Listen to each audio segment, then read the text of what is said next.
Well, good afternoon, everybody. My name is Dan Rayfield, Attorney General for the state of Oregon. We're proud to bring this case today. I think there was something that was incredibly important that was said today, and it wasn't said by any of our attorneys. It was said by President Donald Trump's Solicitor General when he looked Justice Roberts squarely in the eyes and said the American people, not foreign countries, but the American people are going to pay 30 to 80% of these tariffs, and then had the gall to look all of those justices again in the eye and say that these are not taxes on the American people. And they're doing it by abusing an emergency power. And I think that was the conversation that we heard today. Very proud of our attorneys and proud to have these amazing partners in AG Mays and AG Bonta along in this incredibly important fight when America's facing an affordability crisis. Thank you, AG Rayfield. I'm Kris Mays. I'm the Attorney General of Arizona, and I would just echo those comments. This was, we feel really good about the arguments today and the questions that were asked by the justices. But, you know, we brought this case, and this case is so important. Maybe the most important case that this court has heard in 100 years, especially to our economy and to consumers and to businesses large and small. And that's why we brought this case, because number one, these tariffs are illegal. They were not predicated in the law or the Constitution, but most importantly, they are impacting the people of our states. We have small businesses in Arizona that are going out of business every day. I've talked to a furniture manufacturer, a restaurateur, a hotel owner, cattle ranchers along the southern border of Arizona, all of whom are struggling because of these tariffs and because they're raising prices on the people of this country. And so we needed to come here and we need to win this case, and that's why we're here. We appreciate the opportunity to make these arguments, and I'll turn it over to my colleague Rob Bonta. Thank you, everyone. Rob Bonta, California Attorney General, and grateful to be here with my colleagues on behalf of the states that have brought suit to support the American people who deserve better, who deserve to not have costs raised, who deserve to not be the victims of unlawful tariffs. Tariffs are taxes. Congress has the power to impose taxes. The president does not. He has used tariffs in a sweeping manner to impose 10 to 145% taxes on nearly every one of our trade partners, and workers are suffering, businesses are suffering, families across the country are suffering because of his unlawful conduct. And California is the fourth largest economy in the world, the biggest state in the nation. We are the largest importer of any state, the second largest exporter, the largest exporter of ag. We're the biggest manufacturer. We have an outsized economy, so these tariffs have an outsized impact on the people of our state and on our state. So I thought the argument surfaced all the key issues, and we are hopeful for a decision. We won't predict or speculate about what might happen, but I thought it was a great argument, and we hope that when the decision is made by the Supreme Court, we will be able to deliver the relief that Americans deserve, to have their costs lowered and not have a president who acts brazenly and blatantly in lawless manners, as he has done with the violation of the law here, when he has no statutory authority to impose these taxes. And we're happy to answer your questions. Attorney General Mays? Yes. You joined or filed 30 different lawsuits since January, since Trump came in for a second term. Rob's filed more. So is Dan, True. but anyway. But who's counting? You mentioned the impact this could have on everyday Arizonans. What's at stake if this lawsuit in particular, when it comes to tariffs, isn't successful? Yeah, I mean, I think all three of us feel a very heavy burden today because we know that we have to win this case. What is at stake for the state of Arizona, like all the states, frankly, is that prices, if we don't win and these tariffs are allowed to stay in place, prices are going to continue to go up. These are taxes. Americans are now dealing with an average 17.5% national sales tax because of these tariffs. That's what this is. And so what's going to happen is consumers are going to continue to pay more. It's going to be a really rough Thanksgiving. It's going to be a really rough Christmas and holiday season. And our small businesses are going to continue to go out of business if these tariffs are allowed to stay in place. And so the stakes of this particular argument could not possibly be higher for our country and for our economy. I'm Kris with Political News. Could you share a little bit more about what the justices said today about the major question doctrine? I mean, I'll take that first, but I thought it was really interesting. There were obviously multiple justices who raised the major questions doctrine issue. This is a court that has favored the idea that when an agency does something that is extraordinary and major, it cannot do so without going to Congress first. And a couple of the justices compared the tariff scheme that Trump put in place to a major question or the major question doctrine. I thought that was a really good sign. We'll see. Again, we're not going to predict anything, but I thought it was a good sign for the plaintiffs, for us.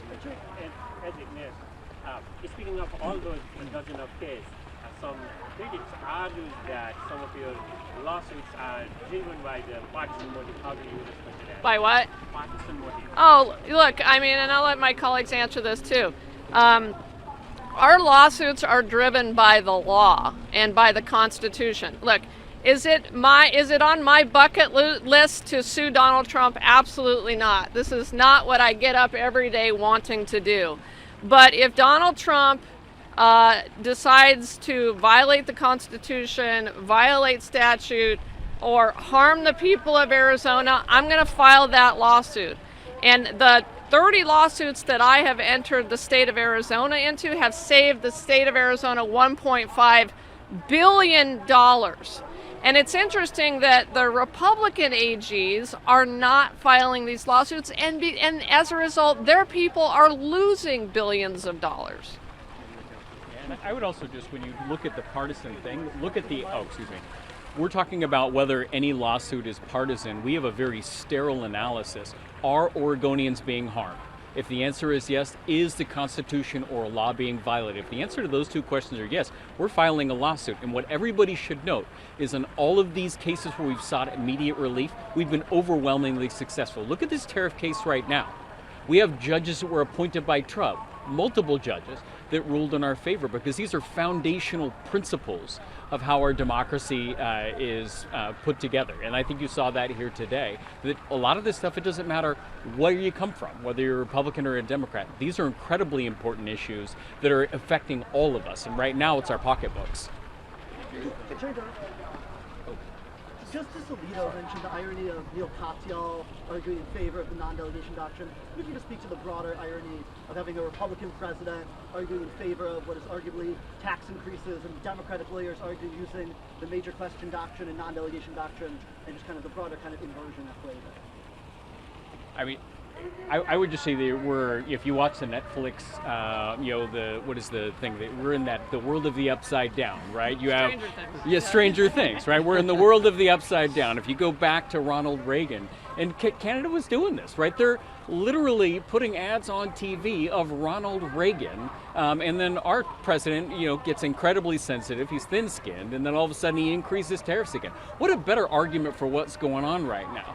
But effectively, tariffs can be a very helpful tool in trade when you have someone that's trying to manipulate markets. We want to have fair, balanced competition. But in a case right now where we're being used punitively, where there aren't emergencies and they're taking powers away from Congress, that's what this is really about. So I see consistency in how we're using this case and how we're using this in the impacts of tariffs. Very consistent, but it is odd to me to have free trade Republicans fearful to speak out, and you have the Canadian government using the standard bearer for the American Republican Party, Ronald Reagan, against themselves. I mean, could I just add to that? I'm a former Republican, okay? I'm a former Republican from the great state of Arizona.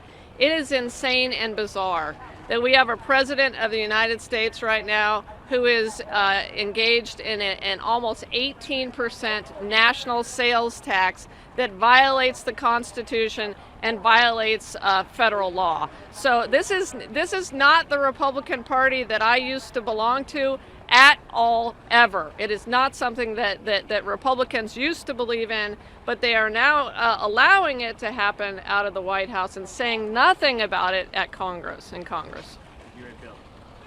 You only got one question about remedies. from Justice Barrett. I'm wondering what you made of that question generally, and what specifically you think what an adequate remedy would look like from this court in this case. Look, when I think about remedies of what this president has done, because I'm absolutely positive that his lawyers looked him in the eyes and said, hey, what you're doing is debatably not constitutional. You debatably don't have the power to do it. He did it anyway, and he did it in a way that our small businesses and consumers and everybody across this country are paying for the bill. I teach my son, when you screw up, you make it right. And I believe that's what the president needs to do.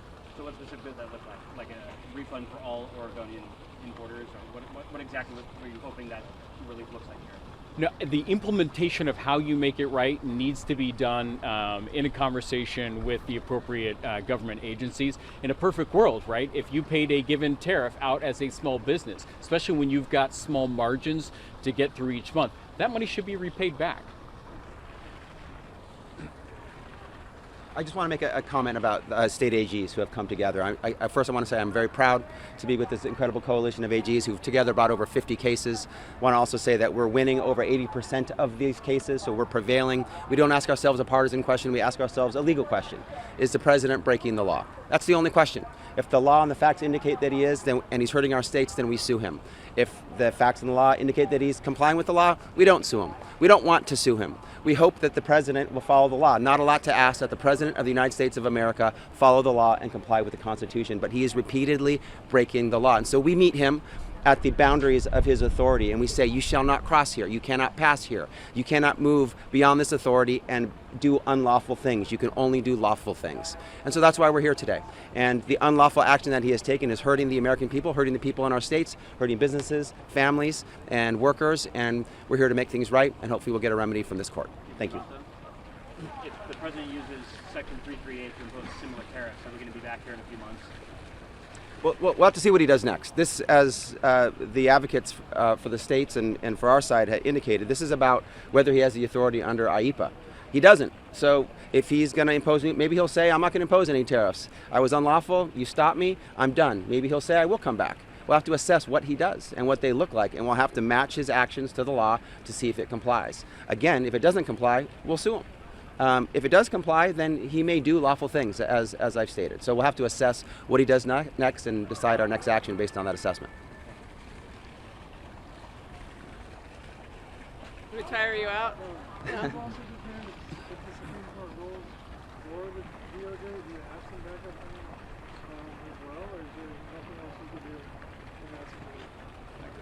I can't. So I think the question was, do we have a backup plan if the Supreme Court doesn't rule our way? And so I think we all feel like we're going to wait for this court to rule.